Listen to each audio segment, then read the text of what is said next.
নমস্কার, ভারত ট্যুর ব্লগে আপনাদের স্বাগত। আপনাদের সাথে আমি রতন। আজকে আপনাদেরকে নিয়ে যাব এমন এক মায়ের মন্দিরে, যে মায়ের মন্দিরের সঙ্গে ডাকাতদের গল্প ওতপ্রোতভাবে যুক্ত। প্রথমে আমরা যাব বেলুড় স্টেশন। বেলুড় স্টেশন থেকে ট্রেন ধরে আমরা যাব মগরা।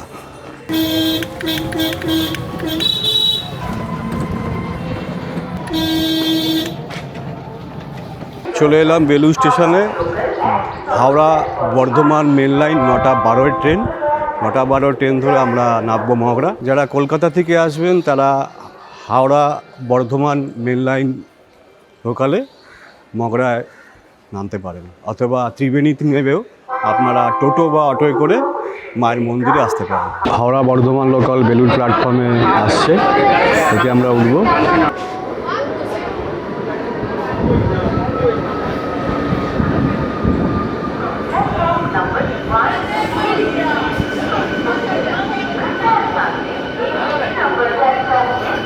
এবার ট্রেনে উঠে পড়লাম, ট্রেন ছেড়ে দিল।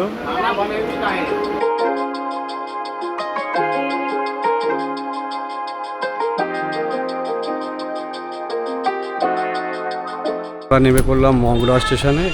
আমরা এবার ফ্লাইওভার ধরে উঠে যাব মগরা স্টেশনের ডান দিকে, মানে ওই পারে নেবে আমরা অটো ধরবো।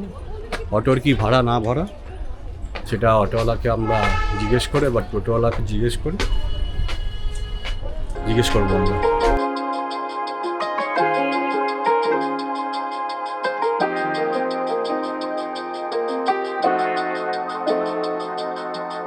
আমরা টোটোয় উঠে গেছি। এখান থেকে মগরা স্টেশন থেকে টোটো ভাড়া মায়ের মন্দির 20 টাকা করে। বুকিং করে গেলে কত, ধরুন 5 জন এলো, 5 জন আসলে সেটা যদি আমরা বুক করে যেতে চাই কেউ, তাহলে সেই ক্ষেত্রে কী ভাড়া আপনার? 5 জন যদি গাড়ি দেওয়া থাকে আমি 10 টাকা করেই নেব। 10 টাকা করেই নেব।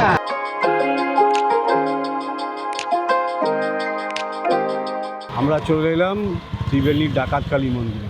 চলুন ঘুরে দেখি ডাকাতকালী মন্দির। এখানে উৎসবের সময় ভোগ খাওয়ানো হয়, প্রচুর লোকের সমাগম হয়। মন্দিরের কনস্ট্রাকশান চলছে, নতুন করে মন্দির।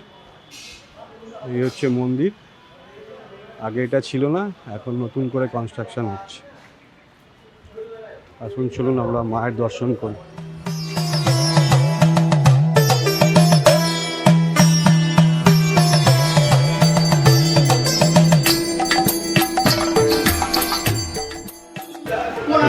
বলি হয়।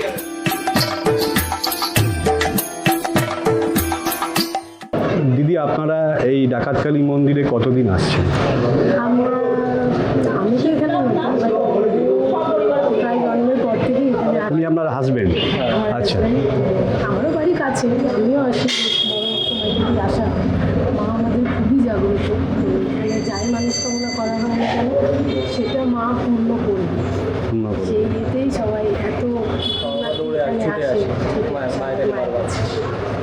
আপনি বলছিলেন আমাকে যে আপনি ছোটবেলা থেকেই এখানে আসেন, তা আপনার ফ্যামিলির সব লোকেরাই কি সবাই আছে, মানে আমার এখান থেকেই। এখনো পর্যন্ত মায়ের কাছে যা চেয়েছিলেন সবই কি পেয়েছি? সবই পেয়েছি। মা কাউকে কখনো ফেরায় না, একবার মন থেকে চেয়ে বলবে। লাস্ট এনাকে দিয়েছি, এনাকেও পেয়ে গেছি। আচ্ছা।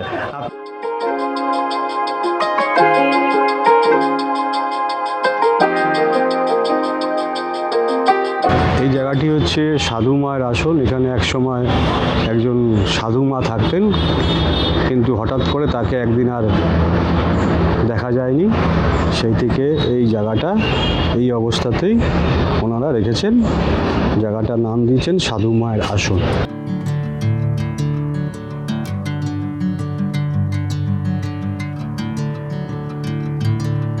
আপনি এই ডাকাতকালী মায়ের কাছে কতদিন আসছেন?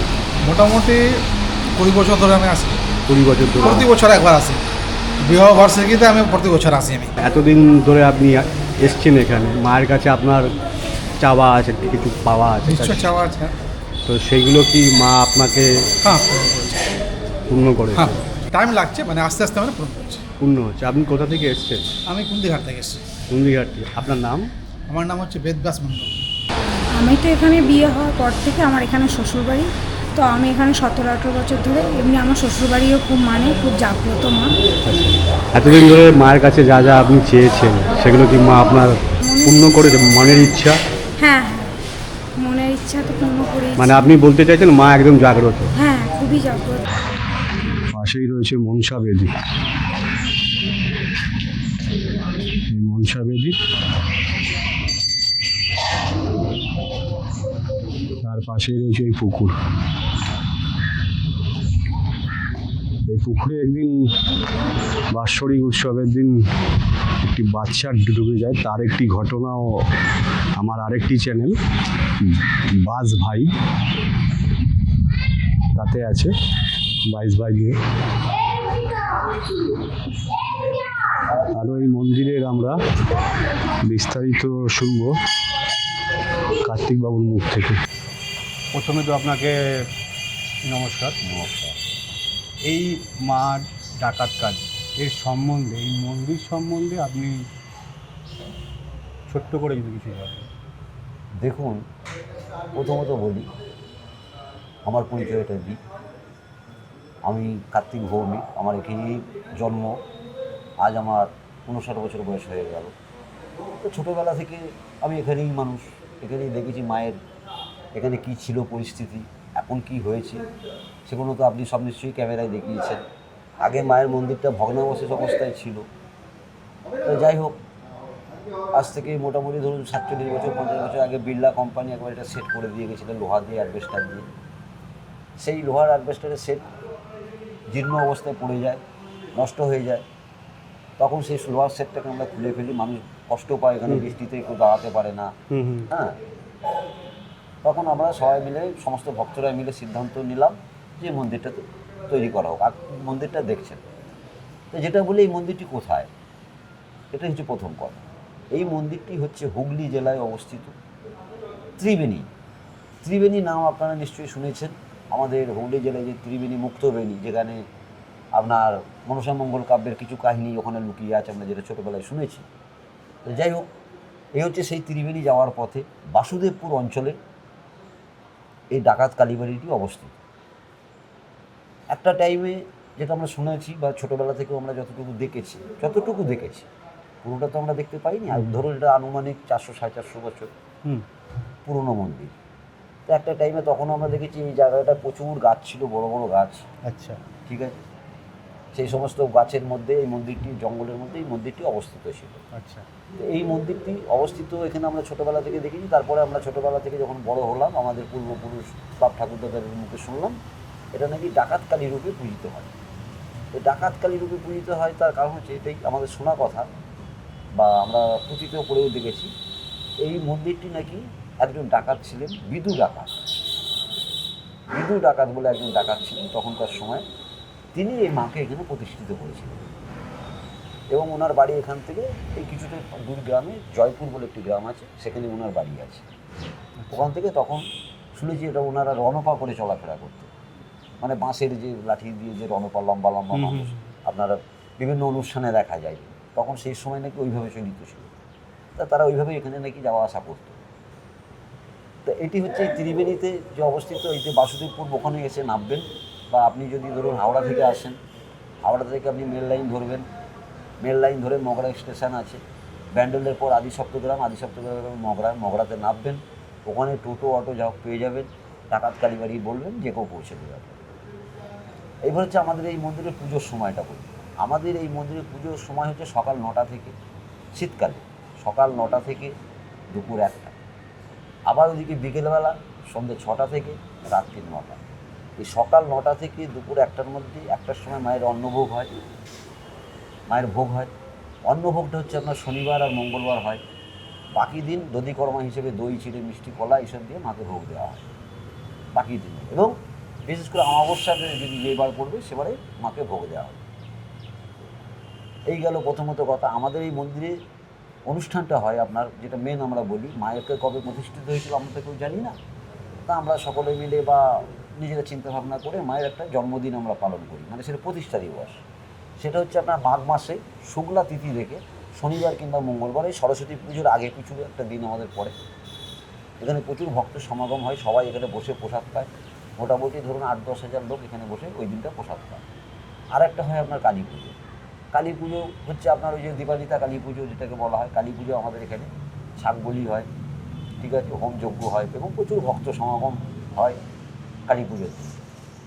এবং সকালবেলা প্রসাদ বিতরণ হয়, মানে রাত্রিবেলা যে মায়ের ভোগটা দেওয়া হয় সেই প্রসাদটা সকালবেলা 6টা থেকে বিতরণ করা হয় 8টা-9টা অবধি যতক্ষণ থাকবে, ঠিক আছে। সেখানেও মোটামুটি ধরুন 2-3 হাজার লোক প্রসাদ পায়। এটা যেরকম মাঘ মাসে আপনার বসিয়ে প্রসাদটা পাওয়ানো হয়, কিন্তু কালী পুজোর আপনার বসিয়ে প্রসাদ দেওয়া হয় না, আচ্ছা। কারণ সারাদিন খাটাখাটির পর সেই এনার্জি আর থাকে না। তখন আমরা করি কি একটা বাটির মতো করে, যেটা শালপাতার যখন বাটি বেরিয়েছে ওই বাটির করে প্রসাদ দিই।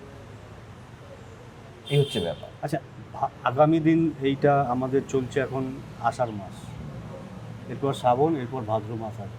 ভাদ্র মাসে একটা অমাবস্যা হয়, আচ্ছা, সেই অমাবস্যাতে কি কৌশিক হ্যাঁ, অমাবস্যা, কৌশিক অমাবস্যা। সেই প্রচুর ভক্ত অমাবস্যায় কি সমাগম হয়। কোনো আলাদা করে পুজো আশ্রয়? হ্যাঁ, আলাদা করে নিশ্চয়ই পুজো হয়। অমাবস্যাতে আলাদা করে আপনার প্রতি অমাবস্যাতে রাত্রেবেলা এখানে যজ্ঞ হয়, প্রতি অমাবস্যায়। এবং যেহেতু কৌশিকী অমাবস্যাটা ভাইটাল দিন, অনেক ভক্তরা থাকে, ভিড় তো হবেই মোটামুটি। এবার ধরুন মায়ের ভোগ হবে, অনেকে ভোগ প্রসাদ নেওয়ার জন্য দাঁড়িয়ে থাকে এবং আমাদের ভোগ প্রসাদ হচ্ছে আপনার কুপন কেটে হয় এবং বিশেষ কিছু মুহূর্তগুলো আমরা কুপন ছাড়াই করি। হ্যাঁ, যে কিছু কিছু দিন আছে যে সেই সময় তো বসিয়ে খাওয়াতে পারলাম না, ওই বাটি করে প্রসাদ দিয়ে দিলাম, এরকমও হয়। এবং যদি মনে করেন যে আমাদের এখানে দূর থেকে কেউ যদি যারা আসছেন, ধরুন কলকাতা থেকে যারা আসবেন, তাদের আমাদের কন্ট্যাক্ট নাম্বার দিয়ে দেবো। হ্যাঁ, যেরকম আমার নাম্বারটা আমি দিয়ে দিচ্ছি 8388908177। আবার বলি 8388908177। এই যে নাম্বারটি আপনাদের দিলাম, এই নাম্বারটিতে আপনারা যদি মনে করেন আসবেন শনিবার ও মঙ্গলবার, ঠিক আছে, আমার সঙ্গে ফোনে যোগাযোগ করবেন। আমি আপনার জন্য এখানে কুপন কেটে রাখবো। আমাদের এখানে দুরকমভাবে প্রসাদ দেওয়া হয়। এক দেওয়া হয় আপনার নিরামিষ ভোগ, আর এক দেওয়া হয় মৎস্য ভোগ। কারণ আমাদের এখানে যেটা আছে, এটা হচ্ছে আর একটা কথা বলি যে অমাবস্যায় যে ভোগটা হয় সেদিন মৎস্য ভোগ হবে, এবং সেই মৎস্য ভোগ আমাদের এখানে করতে গেলে ল্যাঠা মাছ পোড়া দিতে হবে। যেটা শোনা কথা, আমাদের অনেক ভক্তরা সেই মহাপ্রসাদটার জন্য উৎসুক হয়ে বসে থাকে। তাদের নাকি ওটা প্রসাদটা সেবন করলে মনোবাঞ্ছা পূর্ণ হয়। জানি না মায়ের অলৌকিক কী আছে, সেটা তো আর আমরা বলতে পারবো না, যার হয় সে বলতে পারবো যে সে কী কারণে বসে আছে। তার কিন্তু ওই খিচুড়ি ভোগের দিকে তার নজর নেই যে আমি একটু পেট ভরে প্রসাদ খাবো। কিন্তু কিছু কিছু ব্যক্তি দেখি যে ওই ল্যাঠা মাছ পোড়া প্রসাদটা নেওয়ার জন্য উৎসুক হয়ে বসে থাকে সারা রাত দিয়ে, গিয়ে একটু ওই প্রসাদ আমি পাবো, এবং আমাদের সঙ্গে বলেও রাখে। আর যত ধরুন 10,000 যদি ভক্ত হয়, 10,000 লোকই যদি এখন বলে আমাকে ল্যাঠা মাছ পোড়া প্রসাদ দিতে হবে, সম্ভব তো নয়। ঠিক আছে, ল্যাঠা মাছ পোড়া কতটা দেবো আমরা? ধরুন 2টো দিলাম, 3টে দিলাম, এটা কিলো কিলো পোড়ানো হবে না, এটা তো পোড়াতে হবে আপনার কাঠের জালে, ঠিক আছে। সেই সমস্ত ব্যাপারগুলো আছে এখানে। এবং আমাদের এখানে যেটা শোনা কথা যে তখনকার সময় নাকি নরবলি হতো, ডাকাতেরা নরবলি করতো। তো সেই সব কিছু কিছু নমুনা আমরা এখনও দেখতে পাই যে হ্যাঁ, এগুলো মানুষের মাথা, মানুষের হাড়। আমাদের এই মন্দির যখন কনস্ট্রাকশন হয়েছে বা ছোটোবেলাও আমরা দেখেছিলাম এইসব, যখন এইগুলো মাটিগুলো ঢালছিল তো জায়গাটা, তখন ওই মাটির মাথাগুলো আমরা বর্ষাতে ধুয়ে জল ধুয়ে মাথা হাড় এসব বেরোতো। তো আমরা যে কনস্ট্রাকশনটা করলাম তাতে আমরা কিছু পেয়েছি, হাড়গোড় পেয়েছি, সেগুলো সব আমরা মাটির তলাতেই ঢুকিয়ে দিয়েছি। যেরকম ওই পিলারটা করবার সময় আমরা একটা খাঁচা পেয়েছিলাম বুকে, শুধু খাঁচা? হ্যাঁ, শুধু খাঁচাটা, মানে ডাস্ট হয়ে গেছে না একটা অবস্থা, তুলতে গেলে বুড়ো হয়ে যাচ্ছে, কিন্তু মাটিতে পরিষ্কার বোঝা যাচ্ছে একটা বুকের খাঁচা পড়ে আছে। এরকম অনেক পাওয়া যায়। তার মানে কি তখনকার সময় নরবলি হয়ে মাটিতে পুঁতে দিত। নিদর্শনটা আপনারা পেয়েছি, সেই নিদর্শনটা মানে আমরা যে মানুষ বলে হতো সেই নিদর্শনটা আমরা বুঝতে পেরেছি। আচ্ছা, আপনারা বিগত সরকার যে ছিল, এখনকার যে সরকার, দেখুন তাদের সরকারের থেকে কাছে কিছু আমরা কোনোদিন আবেদন করিনি। আমরা সরকারের থেকে, সরকার বাঁশবেড়িয়া পৌরসভায় পাঁচিলটি করে দিয়েছিলেন আর এই চাতালটি করে দিয়েছিলেন। এই যে এখন যেটা দেখছেন যে কনস্ট্রাকশনটা তৈরি হচ্ছে, এটা সম্পূর্ণটাই ভক্তদের অনুদানেই চলছে। ভক্তরা যদি অনলাইনে আপনাদেরকে অনলাইনে আমাকে পয়সাটা পাঠাতে পারবে, কিন্তু আমি অনলাইনে প্রসাদ পাঠাতে পারবো না। তাকে সশরীরে আসতে হবে। কেন সশরীরে এখানে আসতে হবে? যদি মনে করে আমি অনলাইন নাম্বারও দিয়ে দেবো, তাও যিনি তখন ফোন করবেন যে আমার জন্য কুপন রাখুন আমাকে বা অনলাইন নাম্বার দিন, আমি তো সেই সময় ওনাকে অনলাইন নাম্বার দিয়ে দেবো। ধন্যবাদ। আসবেন সবাই, মায়ের কাছে আসবেন, মা আমাদের খুব ভালো। জাগ্রত মা এসে দর্শন করে যাবে।